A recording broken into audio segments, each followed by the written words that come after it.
देखेंगे किस स्थिति में सांसद, विधायक और विधान परिषद अपनी सदस्यता खो देती है। उनके लिए संविधान में लिखी गई है, अगर उसकी दिमागी स्थिति सही नहीं हो, अगर वह भारत का नागरिक नहीं हो, स्वेच्छा से दूसरे की नागरिकता स्वीकार कर ली हो, दूसरे देश की नागरिकता स्वीकार कर ली हो, अगर वह संसद द्वारा बनाए गए कानून के तहत अयोग्य ठहराए गए हो। दूसरा, जनप्रतिनिधि 1951, अयोग्यता और कैद की सज़ा 2 वर्ष की सज़ा होती है और वह 6 वर्षों तक कोई भी चुनाव लड़ नहीं सकते हैं। लेकिन दोषी ठहराए जाने के दिन से लेकर 3 महीने तक उनको छूट मिलती है, जो कि अपील कर सकते हैं। आगे दल बदल कानून जो है 10वीं अनुसूची के तहत अपनी सियासी पार्टी को छोड़कर उसी सीट से, जो सीट मिली हुई है उसी टिकट से जीतकर वह संसद आते हो, लेकिन कोर्ट उसको संसद में उसको अस्वीकार करता हो।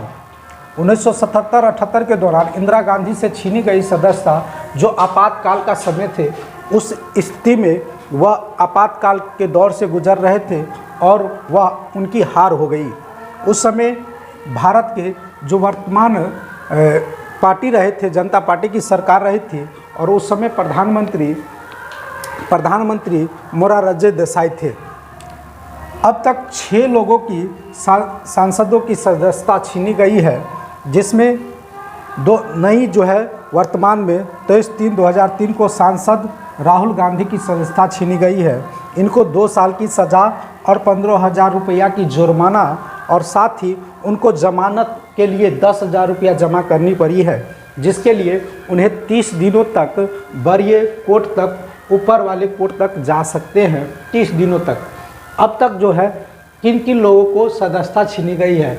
इंदिरा गांधी, जो 1978-77 के दौरान उनको सदस्यता छीनी गई थी, जो कांग्रेस पार्टी के, यादव आरजेडी से जिनकी सदस्यता 2013 में छीनी गई थी, जगदीश शर्मा जदयू के थे जिसकी सदस्यता 2013 में छीनी गई, आजम खां समाजवादी पार्टी के थे जिनकी सदस्यता 2019 में छीनी गई, विक्रम सैनी बीजेपी के थे जिस समय 2013 में उनको सदस्यता छीनी गई।